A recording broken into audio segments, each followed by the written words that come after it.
you ever had a dream where it's so intense and so real that when you wake up, that sigh of relief when you realize it was a dream is so intense that you just can't get out of bed, and even though it was a dream and you realize it was a dream, your whole day is just ruined because it was so intense. I have dreams like that quite well, not a lot, but I have this recurring dream. And I can't remember what the dream is. I just know it's recurring when I'm having it, or after I had it.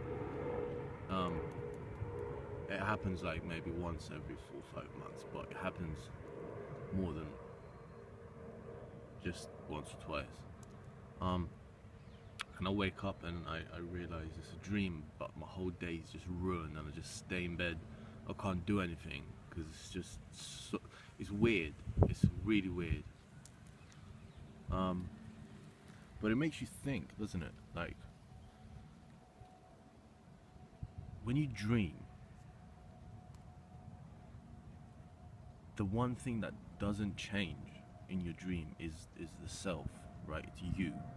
You are still experiencing the dream as you, right? That doesn't change. So you could have a dream where you're I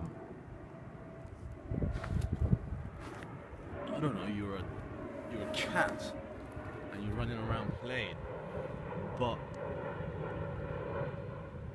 you're still you. You still have the self. That doesn't change. That never changes. That's the one thing that has never changed since you were born. If you think about it, throughout your whole life, what's the one thing that's remained the same? It's the self, it's the I. That's fascinating. So when you dream that you're a cat, you still have the self, right? So what's to say that this isn't a dream? Just a bigger dream within a dream.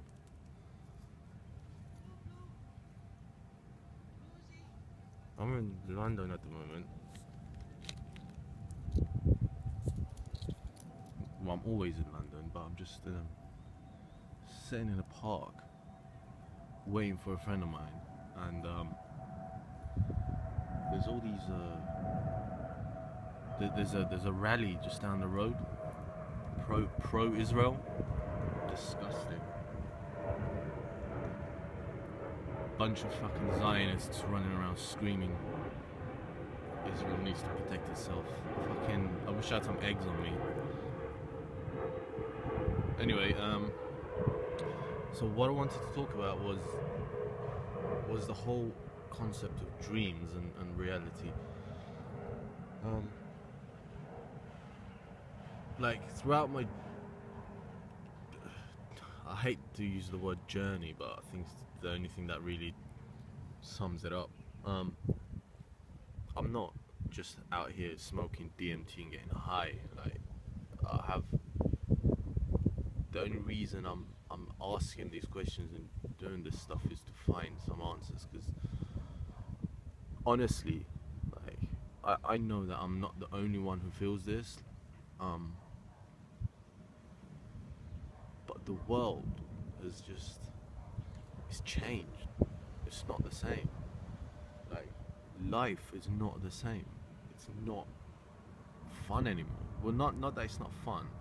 That makes me sound depressed. I'm not depressed. I'm just saying that life has just changed in such a way that it's just become repetitive and just seems pointless, to be honest. And I think that's when people start to ask questions. Some people go depressed because they can't handle that idea, and so they become depressed, or they become bipolar, or whatever. Some people see it as an opportunity to expand their mind, which is what I'm doing. So I'm using that idea of life becoming a mystery, and well, it is a mystery, but becoming repetitive and just boring, and you're trying to use it to figure out why. Hold of some Thai weed. It smells like shit, but it's quite nice. Never had it before. You're the kind with a red string around it. Yeah. So anyway, so when there's certain things, right, that we do that are involuntary. Like for example, when you breathe, until you realize you're breathing and you decide to control it, it happens by itself, and you don't have to think about it. You only control it when you think about it, right? At other times, it's just happening and you're not aware of it. It's a weird process, isn't it, to think about it? If you think about it, it's very strange. The mind has no connection with, because if I was sitting here clapping my hands 24/7, like just constantly clapping, I would get tired and I would want to stop. But with breathing, you don't. It just happens and it carries on and you don't get tired of it. So the mind has this filter where it filters certain things out that would otherwise cause you distress, right? So that's one of them. So another thing could, for example, when you're walking down the road, your legs are moving and you know you're moving your legs, but you can't pinpoint how you're doing it. You can't pinpoint where and how this is happening. You just know you're doing it, but you don't know how you're doing it. Have you ever thought about that? Try walking and think about walking. It happens, but you don't know where it's coming from. So the brain has this way of filtering stuff out that, like, the best example to use would be light, like the light spectrum. There's frequencies we can't see, like infrared. Your Wi-Fi is there, but you can't see it, but you know it's there because it works, right? So the brain has this sort of thing where it decides to filter out certain things. Now you could ask why, and then someone would come and say, well, it's evolution. Nah, I don't think so, because if it was evolution, that would mean there has to be a creator behind the creator. You know what I'm saying? And the whole point of evolution is to disapprove the existence of God. So you can't. I don't agree with evolution, but I do believe that some things evolve over time, but not consciousness. These fucking planes, man. I don't live too far from the Heathrow airport, and there's just planes just constantly going. And you see, this is another thing. I don't usually notice these planes. Like they fly right above my house, and I hardly ever notice them unless I'm concentrating on. Like even when I was filming this, I didn't realize up until now that they're flying by, even though they're so loud. So again, the mind creates these filters when it feels necessary. It's cool. It's really cool. I'll take back what I said about if you believe in evolution, you've got to be an atheist. That's wrong. But you know, I don't believe that consciousness evolved like that. It doesn't make sense, and I'm beginning to stop. Like I've stopped watching TV. I've stopped completely believing in the shit that these scientists and reporters and what have you they put out. It's just bullshit, man. They've been lying for so long. And it's funny because we're now in a time where the lies are all breaking apart. Everything is breaking apart, man. Everything. So, you know, you can't trust these people. You can't trust anything that comes out of their mouth. And you are the creator behind everything. And so you gotta start looking for answers yourself and not listen to other people. You know? Going back to dreams, in your dream, okay, dreams are cool, but they become a lot more cool when you're lucid in a dream, which is something I've been practicing. It happened to me once.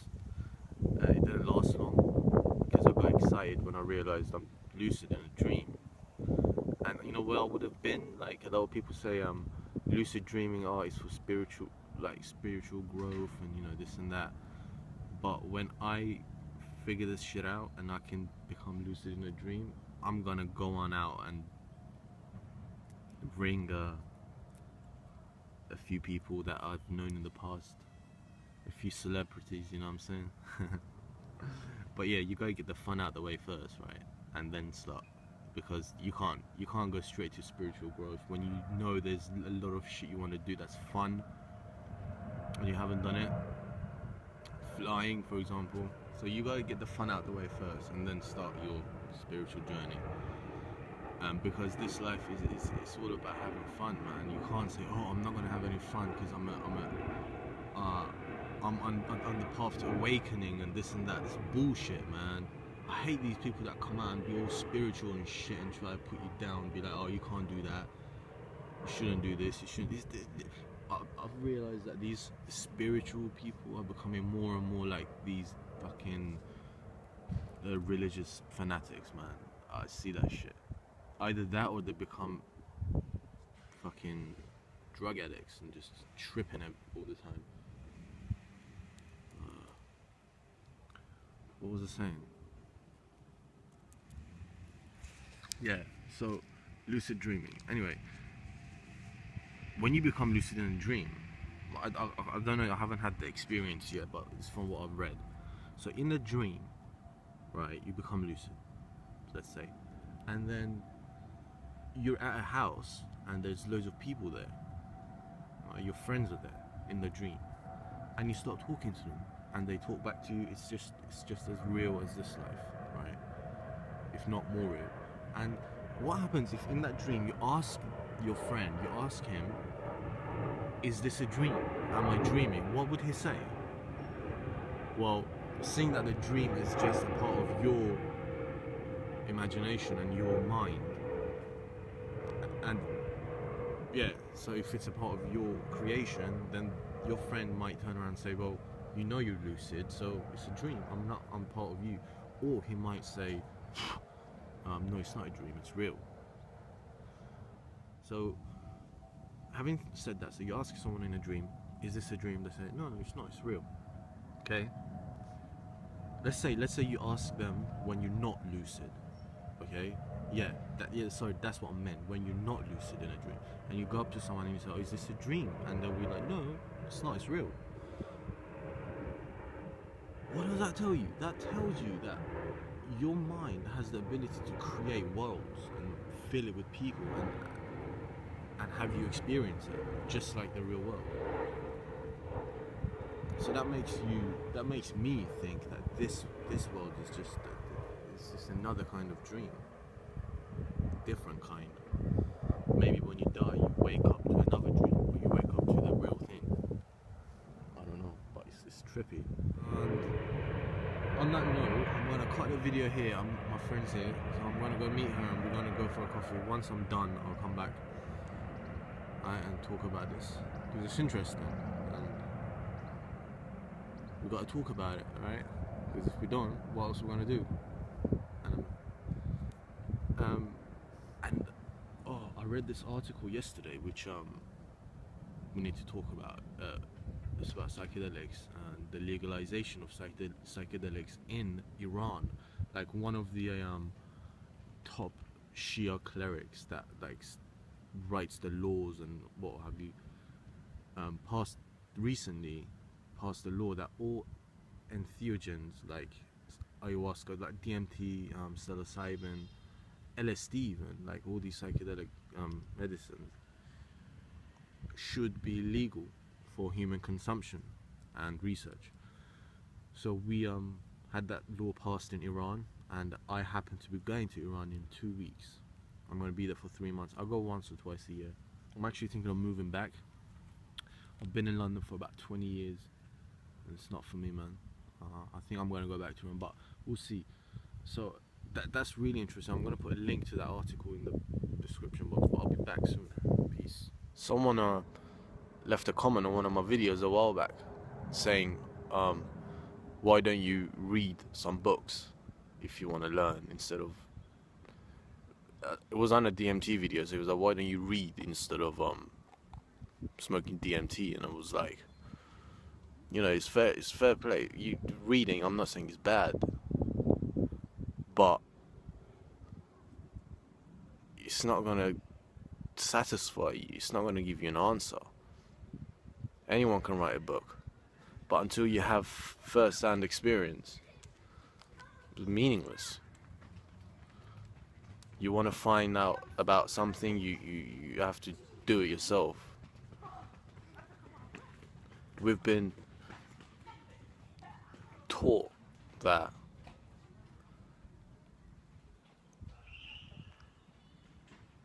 to be able to find answers, we have to look outside of us.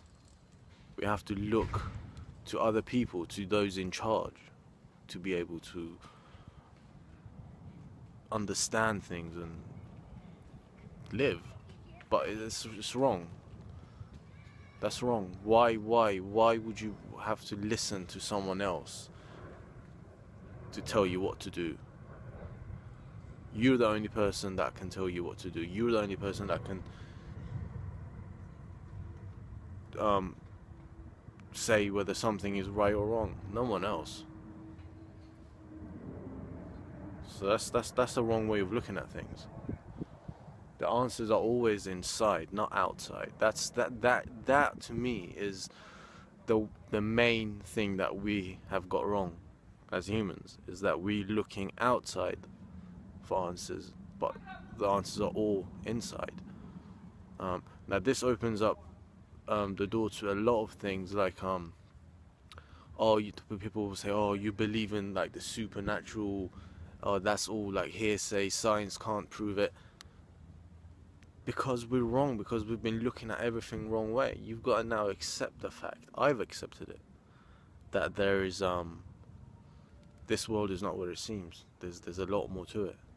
There is a lot more to it. Wouldn't it be easier if there was nothing at all, if there was no existence? Because so much effort must have been put into this, man. Look at it. It would have been so much easier for there to be nothing. So yeah, we gotta start finding answers, man. This is too weird. Nah? We've gone off topic. I can't even remember what I was talking about. I've actually come back now from that coffee, but it's like 3 hours later. I forgot what I was saying. It was about lucid dreaming. Yeah, and oh yeah. So this life could be a dream. We don't know. But I think tools like DMT hold a lot of answers, and we can definitely start experimenting. That's what we should be doing. Everyone should be experimenting with this. That's what the main reason behind the website, spiritmolecule.com. That's the main reason behind it, is just to gather enough information to be able to figure out an answer, or at least an explanation as to what it can be. Maybe we probably won't be able to prove anything, but maybe not yet. I've been getting a lot of emails and stuff about the website, man. A lot of people are like interested, which is really cool. I've got a lot of good ideas to implement that I didn't think of myself, man. Like, people started emailing me, I was like, shit, sounds perfect. And the site is coming along so nicely, man. The more I think about this stuff, the stranger it gets.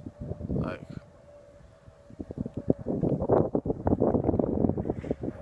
the stranger it gets, man.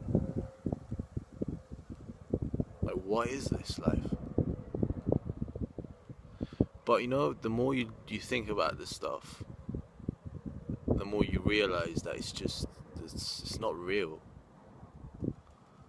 And the more you try to fight it, the more you try and beat the world and try to shape it into something that you want, the more you're gonna face resistance, and the harder the more problems you're gonna have, and just life just gets hard and it puts you down. When you learn to just not give a shit, basically, and just sit back and watch. It's a film, it's a game. When you figure out how to just sit back and let it happen, you'll see that amazing things will happen to you. Things will change in ways you never even thought possible. Because at the end of the day, if you think about it, what is life?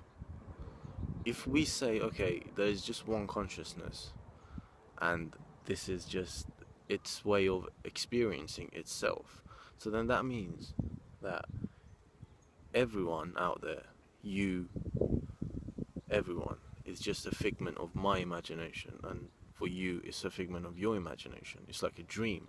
So everyone is one. So there is just one being. You are alone in the universe. There's just one of you.